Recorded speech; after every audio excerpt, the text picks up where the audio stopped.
सावरकर माने तेज, सावरकर माने त्याग, सावरकर माने तप, सावरकर माने तत्व, सावरकर माने तर्क, सावरकर माने तारुण्य, सावरकर माने तीर, सावरकर माने तलवार, सावरकर माने तिलमिलाहट, सागरा प्राण तड़मड़ला। ये हैं विनायक दामोदर सावरकर के कसीदे पढ़ते हुए पूर्व प्रधानमंत्री अटल बिहारी वाजपेयी। इसे एक विडंबना ही कहा जाएगा कि कभी भी राष्ट्रीय स्वयंसेवक संघ और भारतीय जनसंघ के सदस्य न रहे वीर सावरकर का नाम संघ परिवार में बहुत इज्जत और सम्मान के साथ लिया जाता है। वर्ष 2000 में वाजपेयी सरकार ने तत्कालीन राष्ट्रपति के.आर. नारायणन के पास सावरकर को भारत का सर्वोच्च नागरिक सम्मान भारत रत्न देने का प्रस्ताव भी भेजा था, जिसे उन्होंने स्वीकार नहीं किया था। बहुचर्चित किताब the RSS icons of the Indian right लिखने वाले नीलंजन मुखोपाध्याय बताते हैं, 26 मई 2014 को नरेंद्र मोदी प्रधानमंत्री का शपथ लेते हैं। उसके ठीक एक दिन के बाद, जो कि सावरकर का बर्थ एनिवर्सरी भी है, उस समय वो पार्लियामेंट जाते हैं और जाके उनकी पोर्ट्रेट को माला चढ़ाते हैं। प्रधानमंत्री बनने के बाद तुरंत सावरकर का इस तरह से पोर्ट्रेट में जाके अपना रिस्पेक्ट पे करना, हमको मानना पड़ेगा कि सावरकर बहुत ही कंट्रोवर्शियल कैरेक्टर थे। हम नहीं भूल सकते कि गांधी असैसिनेशन केस में उनके खिलाफ केस चला था, वो एक्विट हो गए थे, लेकिन उनके जीवन काल में दोबारा से कपूर कमीशन बैठी थी और कपूर कमीशन के रिपोर्ट में अभी भी जो कहते हैं कि नीडल ऑफ सस्पिशन उनसे हटा नहीं है, उस नेता को जाके अपना मानना एक बहुत बड़ी सिंबॉलिक एक्ट थी प्रधानमंत्री नरेंद्र मोदी की। 1906 में लंदन में अक्टूबर की एक ठंडी शाम एक चितपावन ब्राह्मण इंडिया हाउस के अपने कमरे में झींगे यानी प्रॉन्स तल रहा था। उसने एक गुजराती वैश्य को अपने यहाँ खाने पर बुलाया था, जो दक्षिण अफ्रीका में रह रहे भारतीयों के अधिकारों के प्रति दुनिया का ध्यान आकृष्ट कराने लंदन पहुंचा हुआ था। उस समय गांधी महात्मा नहीं थे, मोहनदास करमचंद थे। हिंदुस्तान वापस नहीं आए थे। साउथ अफ्रीका में रेशियल डिस्क्रिमिनेशन के खिलाफ सत्याग्रह शुरू करना चाहते थे। उनको सपोर्ट चाहिए था, उनको रिसोर्स मोबिलाइजेशन के लिए। जो भारतीय इंग्लैंड में रहते थे उनसे वो मिलने गए थे, तो वो इंडिया हाउस भी गए थे। वहाँ पे सावरकर रहते थे, तब सावरकर वहाँ स्टूडेंट थे। जब गांधी जी पहुंचे उनसे मिलने के लिए, तो उस समय वो अपना शाम का भोजन तैयार कर रहे थे, तो वो प्रॉन तल रहे थे अपने फ्राइंग पैन में। तो उन्होंने वो बनाने के बाद गांधी को बोला कि जी आप खाइए। तो गांधी ने कहा कि भाई मैं वेजिटेरियन हूँ। तो बोलते आप अंग्रेजी साम्राज्यवाद से कैसे लड़ेंगे विथ नो एनिमल प्रोटीन। ये एक पिक्यूलियर विडंबना है, आपको देखने को मिलेगी ना सिर्फ सावरकर में, लेकिन तमाम देश के, दुनिया के कई सारे जो लोगों ने रिलीजन को इस्तेमाल किया पॉलिटिकल पावर पाने के लिए, कि वो अपने पर्सनल लाइफ में बहुत ज़्यादा रिलीजियस नहीं थे। चाहे वो मोहम्मद अली जिन्ना का केस हो, चाहे वो लाल कृष्ण आडवाणी का केस हो, या चाहे विनायक दामोदर सावरकर का केस हो। अपने राजनीतिक विचारों के लिए सावरकर को पुणे के फर्ग्यूसन कॉलेज से निष्कासित किया गया था। 1910 में उन्हें नासिक के कलेक्टर की हत्या में संलिप्त होने के आरोप में गिरफ्तार किया गया था। सावरकर पर खासा शोध करने वाले वरिष्ठ पत्रकार निरंजन तकले बताते हैं, नासिक के जो डिस्ट्रिक्ट कलेक्टर थे जैक्सन की हत्या हुई थी और उस सिलसिले में उनके बड़े भाई को अरेस्ट किया गया था, गणेश दामोदर सावरकर को। और सावरकर ने जो लंदन से पिस्टल भेजे थे, उनमें से एक पिस्तौल का इस्तेमाल करके कानेरे ने हत्या की थी जैक्सन की। वो उनके ऊपर जुर्म था, अबेटमेंट ऑफ मर्डर। उसमें उनको अरेस्ट किया गया। एसएस मौरिया नाम की शिप से उनको लंदन से इंडिया ला रहे थे और पहले मार्सेलिस पोर्ट पर उन्होंने इंटीमेशन दिया था कि मेंटेनेंस के लिए ये शिप वहाँ पे रुकेगी। तो मार्सेलिस में जब एंकर हुई तो वहाँ पर पोर्ट होल जो है, जो शिप को साइड में होल्स उस वक्त होते थे, तो उस पोर्ट होल से उन्होंने जंप किया सावरकर ने। आगे की कहानी उनकी जीवनी ब्रेव हार्ट सावरकर लिखने वाले आशुतोष देशमुख बताते हैं। सावरकर ने जानबूझकर अपना नाइट गाउन पहन रखा था। शौचालय में शीशे लगे हुए थे ताकि बंदी पर नजर रखी जा सके। सावरकर ने अपना गाउन उतारकर उससे शीशे को ढक दिया। उन्होंने पहले से ही शौचालय के अंदर के पोर्ट होल को नाप लिया था और उन्हें अंदाजा था कि वो इसके जरिए बाहर निकल सकते हैं। उन्होंने अपने दुबले पतले शरीर को पोर्ट होल से नीचे उतारा और बीच समुद्र में कूद गए। उनकी नासिक की तैरने की ट्रेनिंग काम आई और वो तट की तरफ तैरते हुए बढ़ने लगे। सुरक्षा कर्मियों ने उन पर गोलियां चलाई, लेकिन वो बच निकले। तैरने के दौरान सावरकर को चोट लगी और उससे खून बहने लगा। सुरक्षाकर्मी भी समुद्र में कूद गए और तैरकर उनका पीछा करने लगे। सावरकर करीब 15 मिनट तैरकर किनारे पर पहुंच गए, लेकिन किनारा बहुत रपटीला था। पहली बार वो फिसले, लेकिन दूसरी कोशिश में वो जमीन पर पहुंच ही गए। वो तेजी से दौड़ने लगे और 1 मिनट में उन्होंने 450 मीटर का फासला तय किया। उनके दोनों तरफ ट्रामें और कारें दौड़ रही थीं। सावरकर करीब करीब नंगे थे। तभी उन्हें एक पुलिस वाला आता दिखाई दिया। वो उसके पास अंग्रेजी में जाकर बोले, मुझे राजनीतिक शरण के लिए मजिस्ट्रेट के पास ले चलो। और उनके पीछे पीछे दौड़ रहे सुरक्षाकर्मी चिल्लाए, चोर चोर, पकड़ो उसे। सावरकर ने बहुत प्रतिरोध किया, लेकिन कई लोगों ने मिलकर उन्हें पकड़ ही लिया। इस तरह सावरकर की कुछ मिनटों की आजादी खत्म हो गई और अगले 25 सालों तक वो किसी न किसी रूप में अंग्रेजों के कैदी रहे। उन्हें 25-25 साल की 2 अलग अलग सजाएं सुनाई गईं और सजा काटने के लिए भारत से दूर अंडमान यानी काला पानी भेजा गया।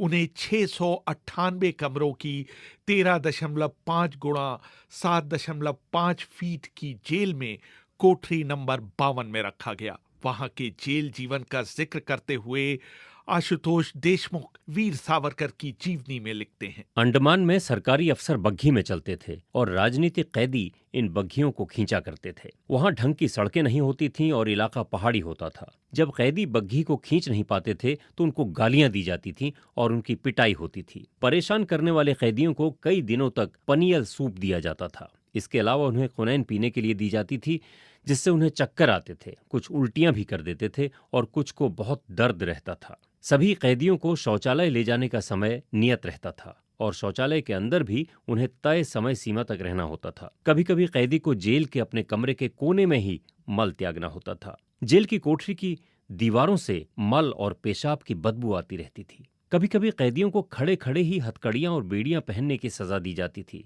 उस दशा में ही उन्हें खड़े खड़े शौचालय का इस्तेमाल करना पड़ता था। उल्टी करने के दौरान भी उन्हें बैठने की इजाजत नहीं थी। लेकिन यहाँ से सावरकर की दूसरी जिंदगी शुरू होती है। सेलुलर जेल में उनके काटे 10 साल 9 महीनों ने अंग्रेजों के प्रति सावरकर के विरोध को बढ़ाने के बजाय समाप्त कर दिया। मैं तो सावरकर की जो पूरी लाइफ है उसको एक 4 पार्ट्स में देखता हूँ। पहला जो उनका था वो एक रोमांटिक रेवोल्यूशनरी का था, जिसमें उन्होंने 1857 की एक किताब लिखी थी, the first war of independence, जिसमें he had celebrated secularism in a very rich and lavish words. जब उनको अरेस्ट हुई तो अरेस्ट होने के बाद उनकी जब असलियत से उनका सामना हुआ, 11 जुलाई को वो वहाँ पर पहुंचे और उन्होंने 29 अगस्त को अपना पहला मर्सी पिटीशन लिखा, केवल 2 महीने के भीतर। उसके बाद वो अलग अलग टाइम पर उन्होंने 6 मर्सी पिटीशंस 9 सालों में वहाँ पर लिखे। उस जेल के जो रिकॉर्ड्स है वो ये बताते हैं कि हर महीने 3 या 4 कैदियों को फांसी दी जाती थी और फांसी का जो यार्ड है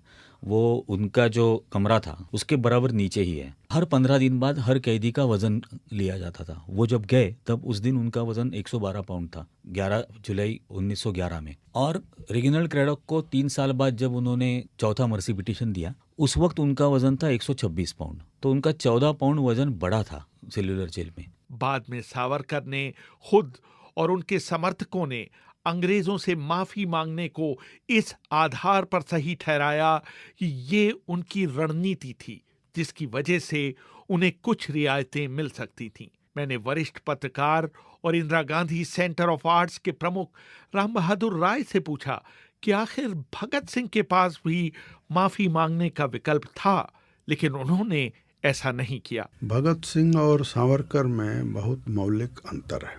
भगत सिंह को जितना मैंने पढ़ा है, मैं कह सकता हूँ कि भगत सिंह ने जब बम फेंकने का फैसला किया, उसी दिन उन्होंने ये फैसला भी कर लिया था कि हमको फांसी का फंदा चूमना है। दूसरी तरफ वीर सावरकर वो चतुर क्रांतिकारी थे, तो वो भूमिगत रह करके काम करने का जितना उनको अवसर मिले, इसकी वो हर क्षण कोशिश भी करते रहते थे। मेरा दृष्टिकोण यह है कि वीर सावरकर इस पचड़े में नहीं पड़े कि हमको ये कहा जाएगा कि इन्होंने माफ़ी मांग ली। वो तो ये चाहते थे कि अगर बाहर चलेंगे तो हम जो करना चाहते हैं उसको कर सकें। अंडमान से वापस आने के बाद सावरकर ने एक पुस्तक लिखी, हिंदुत्व, हु इज हिंदुत्व, जिसमें उन्होंने पहली बार हिंदुत्व को एक राजनीतिक विचारधारा के तौर पर इस्तेमाल किया। हिंदुत्व को तो वो एक पॉलिटिकल आइडिया के तौर पे, एक तरह से पॉलिटिकल मैनिफेस्टो है उनकी। वो किताब जो है वो डिफाइन करते हैं कि इस देश का जो भी इंसान है जो वो हिंदू है मूलतः, और इस देश का नागरिक वही हो सकता है जिसकी पितृभूमि या मातृभूमि और पुण्य भूमि यही है। तो इस परिभाषा में पुण्य भूमि, पितृभूमि, मातृभूमि तो किसी का भी हो सकता है, लेकिन पुण्य भूमि हिंदुओं का होगा, जैनियों का होगा, सिखों का होगा, बौद्ध का होगा, लेकिन मुसलमानों का तो पुण्य भूमि ये नहीं है, ईसाइयों का भी पुण्य भूमि ये नहीं है। तो उस डेफिनेशन में तो मुसलमान और ईसाई तो कभी इस देश के कभी नागरिक हो ही नहीं सकते। वो हो सकते हैं इनके हिसाब से अगर वो हिंदू बन जाएं। हिंदू बन जाएं, ये एक डाइकोटमी है जिसको कोई आज तक समझा नहीं पाया है कि आप कैसे हिंदू बन जाएं लेकिन फिर भी आप अपने फेथ को परस्यू करते रहें। 1924 में उन्हें पुणे की यरवदा जेल से 2 शर्तों के आधार पर छोड़ा गया।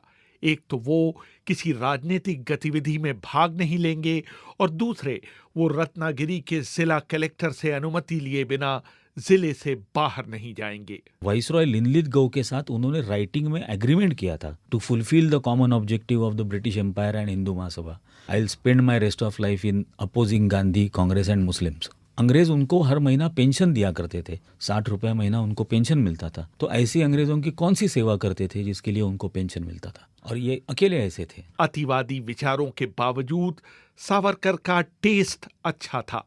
वो अच्छी चॉकलेट्स और जिंटान ब्रांड की विस्की पसंद करते थे। आशुतोष देशमुख लिखते हैं, सावरकर 5 फुट 2 इंच लंबे थे। अंडमान की जेल में रहने के बाद वो गंजे हो गए थे। सांस की बीमारी के कारण उन्होंने तंबाकू सूंघना शुरू कर दिया था। अंडमान की जेल कोठरी में वो तंबाकू की जगह जेल की दीवारों पर लगा चूना खुरच खुरच कर सूंघते थे। इसका उनके स्वास्थ्य पर बहुत बुरा असर पड़ा, लेकिन इससे उनकी बंद नाक खुल जाती थी। उन्होंने सिगरेट और सिगार पीने की भी कोशिश की, लेकिन वो उन्हें रास नहीं आया। वो कभी कभी शराब भी पीते थे। नाश्ते में वो 2 उबले अंडे खाते थे और दिन भर में कई प्याले चाय पीते थे। उनको मसालेदार खाना पसंद था, खासतौर से मछली। वो अल्फांसो आम, आइसक्रीम और चॉकलेट के भी बहुत शौकीन थे। वो हमेशा एक जैसी पोशाक पहनते थे, गोल्ड काली टोपी, धोती या पैंट, कोट की जेब में एक छोटा हथियार, इत्र की एक शीशी, एक हाथ में छाता और दूसरे हाथ में मुड़ा हुआ अखबार। सावरकर की छवि को उस समय बड़ा झटका लगा